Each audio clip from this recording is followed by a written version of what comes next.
Hello guys and welcome to Unique Study Point. आज के इस वीडियो में हम जानेंगे शिक्षा के प्रभावी कारक कौन कौन से होते हैं। अक्सर एग्जाम में पूछ लिए जाते हैं कि शिक्षा के प्रभावी कारक कौन कौन से हैं। मैंने इसकी पिछली वीडियो में आपको शिक्षा और समाज का अंतः संबंध के बारे में बताया था। ये खंड खा है, खंड का पूरी तरह समाप्त हो चुका है। मैंने सारी वीडियो आप उससे रिलेटेड जितने भी आपको सिलेबस के अकॉर्डिंग है, मैंने एक एक वीडियो एक एक टॉपिक वाइज आपको पढ़ाया है। जिन किसी ने वो वीडियो नहीं देखे हैं आप प्लेलिस्ट में जाकर के देख सकते हैं। वर्तमान भारतीय समाज और प्रारंभिक शिक्षा के नाम से प्लेलिस्ट बनी हुई है, आप वहाँ पर जाकर के सारे वीडियो देख सकते हैं। जानते हैं कि शिक्षा के प्रभावी कारक कौन कौन से हैं। वीडियो शुरुआत करने से पहले यदि आप चैनल पर नए हैं तो प्लीज़ इस चैनल को सब्सक्राइब कर दीजिए और बेल आइकन ज़रूर प्रेस कर दीजिए ताकि मैं जो भी वीडियो डालूँ तो आपको सबसे पहले नोटिफिकेशन मिल सके। ठीक है, चलिए स्टार्ट करते हैं शिक्षा के प्रभावी कारक के बारे में। जॉन डीवी के अनुसार, इनके अनुसार शिक्षा का अर्थ है जीवन अथवा विकास। इन्होंने कहा है कि जो शिक्षा है वो क्या है, तो जीवन है या हम कह सकते हैं विकास है। इनका मत है कि जीवन या विकास का अच्छा या बुरा होना वंशानुक्रम तथा वातावरण पर निर्भर करता है। इन्होंने कहा कि जीवन का अच्छा या बुरा होना किस पर निर्भर करता है, वंशानुक्रम तथा वातावरण पर। परिवार, समुदाय, राज्य, धर्म, स्कूल, पुस्तकालय, सिनेमा, रेडियो, टीवी आदि ऐसे तत्व हैं जो बालक को हर प्रकार का वातावरण प्रस्तुत करते हैं।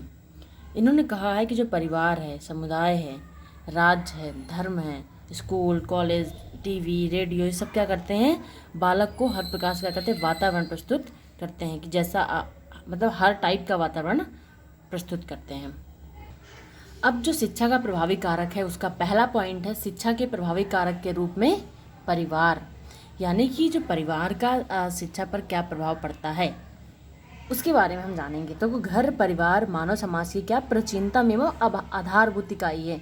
परिवार जो घर होता है वो मानव की क्या है, सबसे आधारभूत इकाई है, जिसमें बूढ़े होते हैं, जवान होते हैं, पति पत्नी तथा उनके बच्चे होते हैं, जिनका आपस में क्या होता है, रक्त संबंध यानी कि ब्लड रिलेशन होता है।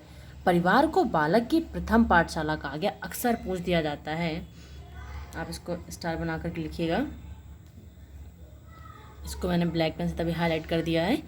तो परिवार को क्या गया, बालक की प्रथम पाठशाला तथा उसकी माँ को उसकी प्रथम शिक्षिका। ये अक्सर आपको टेट में ये सेमेस्टर एग्जाम में पूछ दिया जाता है कि बालक की प्रथम पाठशाला क्या है। 4 ऑप्शन दे देंगे, घर, परिवार, तो आपको क्या लिखना है, परिवार, और उसकी माँ को क्या है, प्रथम शिक्षिका कहा जाता है। नवजात शिशु अपनी जीवन की यात्रा परिवार से प्रारंभ करता है तथा इसी संस्था में रहते हुए से विभिन्न प्रकार की शिक्षा प्राप्त हो जाती है। जो बालक बचपन में क्या करता है, घर पे ये सारी चीज़ें सीखता है।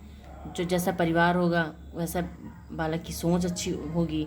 यदि परिवार की सोच अच्छी नहीं है तो क्यों बालक का जो मानसिक विकास है वो नवजात में क्या होगा, जो स्टार्टिंग में जो होती है विद्यालय जाने से पहले वो घर से ही तो सीखता है। ठीक है, उससे विभिन्न शिक्षा प्राप्त होती है। बालक को बनाने या बिगाड़ने का दायित्व अब भी परिवार का ही है कि जैसा परिवार का वातावरण होगा, जैसे सौहार्दपूर्ण होगा तो बालक भी अच्छी सोच रखेगा, अच्छा क्रिएटिव माइंड करेगा और कुछ नया नया काम करता रहेगा। लेकिन ये नेगेटिव थिंग्स हैं वहाँ पे तो ज़रूर बालक के मानसिक मस्तिष्क में इफेक्ट डालेगा। प्रत्येक परिवार 2 बातों की पूर्ति अवश्य करता है। पहला पॉइंट क्या है, स्नेह और समाजीकरण। क्या करता है परिवार, इनको क्या करता है, पूरी करने की पूरी कोशिश करता है, स्नेह और समाजीकरण। परिवार ही ऐसा स्थान है जहाँ बालक को वास्तविक स्नेह मिलता है। परिवार में ही बालक में अपनेपन की भावना का विकास होता है। अब हम जानते हैं कि बालक के विकास में परिवार का कार्य क्या क्या होते हैं।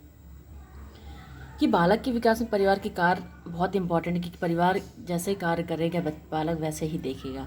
तो पहला है शारीरिक विकास, दूसरा है मानसिक विकास, तीसरा है संवेगात्मक विकास, चौथा है सामाजिक विकास, 5वां है धार्मिक विकास, 6वां है भाषा का विकास, 7वां है चरित्र का विकास, 8वां है व्यक्तित्व का विकास और 9वां है रुचियों तथा आदतों का विकास करना।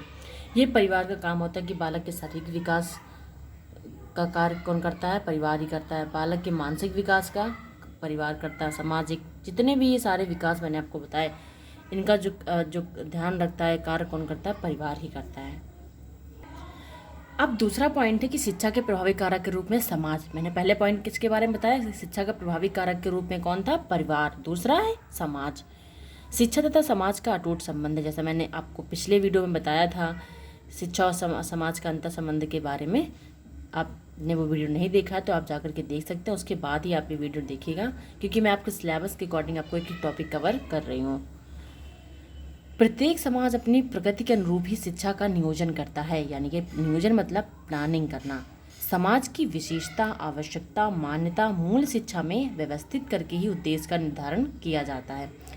इसी कारण शिक्षा को सामाजिक प्रक्रिया का दर्जा दिया जाता है कि जैसे ही समाज क्या करेगा, शिक्षा की प्लानिंग करेगा, नियोजन करेगा, समाज की विशेषता तथा जो मान्यता होती है उसके उद्देश्य निर्धारण को ही क्या करती है, व्यवस्थित करती है।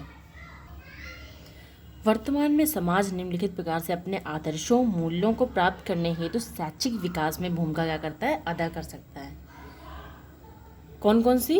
पहला पॉइंट है विद्यालय की स्थापना करके, दूसरा पॉइंट है शिक्षा पर नियंत्रण करके, अगला पॉइंट है सार्वभौमिक शिक्षा की व्यवस्था करके, अगला पॉइंट है पाठ्यक्रम का निर्माण करके, व्यावसायिक तथा औद्योगिक शिक्षा की व्यवस्था करके, नेक्स्ट पॉइंट है प्रौढ़ शिक्षा का विकास करके, अगला पॉइंट है विद्यालयों के लिए धन की व्यवस्था करके, और सब आखिरी पॉइंट है नागरिकों यानी कि शिक्षक अभिभावक सहयोग करके।